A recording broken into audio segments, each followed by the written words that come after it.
Well, welcome to the depths of winter. I believe this winter we're about to get our winter blast, and so what better time to be inside, hide from the snow, play your favorite board game. Hopefully that is one of the Global War series. At least Doug and I think it should be. For those of you who are playing Global Empires, thank you again for all your many contributions and feedback. I wanted to talk about commanders real quick, and then a little bit about some of the tactics and strategies that we're starting to see in some of the online games. On my board table, I have an ongoing play test as we continue to finalize the next update in the rule set. But let's talk about commanders, because there's been some question about commanders. First of all, they're not an optional element to the rules. I assume if you and the players around your board don't want to use commanders, then don't use commanders. But they are part of the setup. They are part of the requirement. I did adjust the setup charts just to say that you need to place your commander. So, although I was trying not to update many of those things, because if you're like me, you go get them printed in color, it costs you a little bit of money. You really don't feel like reprinting every time there's an update.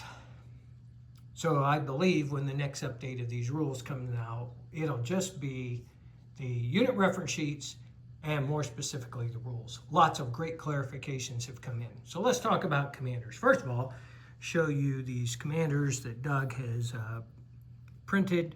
You can see the French commander, you can see Ludendorff, the German commander. Pretty nice. I talked to him this morning about potentially producing more commanders for World War I, so hopefully that's in the works. So a commander. Commanders influence the battle. And this is on the strategic operational scale. This is not on a tactical scale. It's a strategic board game, often fought at the operational level. So a commander needs resources in order to be an effective commander. He has to have both the nation behind him, represented by the major factory, as well as the capability to see first, understand first, in order to act first and to influence the battlefield. And in order to do that, you need a form of reconnaissance, surveillance. Think about the Battle of Gettysburg, when Lee was moving on to the city of Gettysburg in hopes of getting some shoes, and absent was his cavalry, unable to provide a clear picture of the force that was in front of him. He ended up in a meeting engagement that, should he had better battlefield knowledge and understanding, he may have made different decisions. Well, that's the past. This is the future. So, motorcycles, cavalry, armored cars, torpedo boat destroyers, light cruisers, early fighters, late fighters, all can perform this function on behalf of the commander. So that becomes his elements of reconnaissance and surveillance. And so the commander can influence by providing a +1 modifier to all the units that are involved in that territory. So if aircraft come from a different territory, the commander will be present in the battle.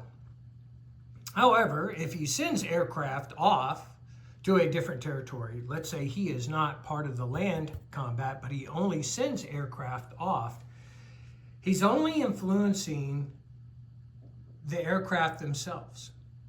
So no influence in the battle that is taking place.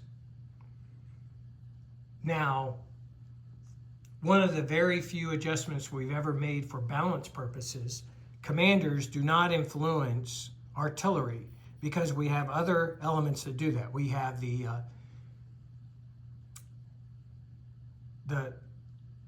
air, not airship, but the balloons that you can purchase in order to provide the tactical adjustment of artillery in order to be more effective.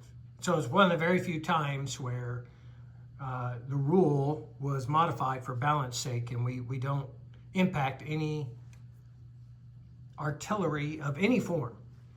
And also for those special attacks from strategic bombing, air defense, and attrition, shore bombardment if you're at sea, they don't influence any of those numbers. The numbers are too small, and we didn't feel that that would be an appropriate impact. I want to take a quick moment and mention one of the favorite tactics that we've seen crop up in recent games is the elimination through either air supremacy or through target selection of the commander's strategic, not strategic, but security and reconnaissance elements. So should you be like this French commander and only have the backing of the nation behind you, but no forces in front of you, at that point you become ineffective. And so in the first round of combat, you can imagine, just pretend that that's a French cavalry, you use target selection to eliminate the French cavalry. At that point in the second combat round, the commander has basically had his eyes put out and can no longer influence. And so all the units will lose the +1 modifier to their attack or defense. So that's been a pretty effective tactic that we've seen in the game. And I would encourage you to explore other possibilities as it relates to strategy and tactics. It has been delightful to see how people are using deception and technology in order to enhance and offset as organizations become more advanced. Then other technologies are required to offset that advancement, and that's pretty typical to the nature of warfare as it evolves over time. Unless the war is won in a short period of time, then what happens is nations quickly learn to adapt. And so one of the favorite tactics we've seen a lot is the abundant use of cavalry, especially since cavalry upgrade fairly early in this game with the advent of rifles and machine guns. I would expect that you would employ either more artillery or mobile forces, strike forces, with armor to counter the ability of cavalry. And so cavalry is not a one-time solution that you can rely on for the remainder of the game. We've seen the use of trench fighters and naval infantry paired up in naval assaults in order to take advantage of the trench fighters' ability to attack at a much greater level. However, their defensive ability is relatively benign compared to those of an infantry unit or even naval infantry unit.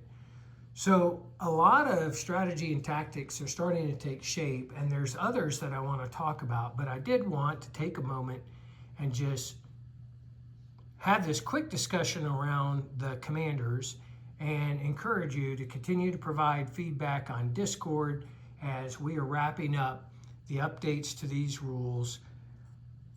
We've seen a lot of feedback as it relates to the objectives and clarifications, and I hope that you're enjoying the games that you're able to play during this wintry time. Stay safe, stay warm, and we'll see you around the community.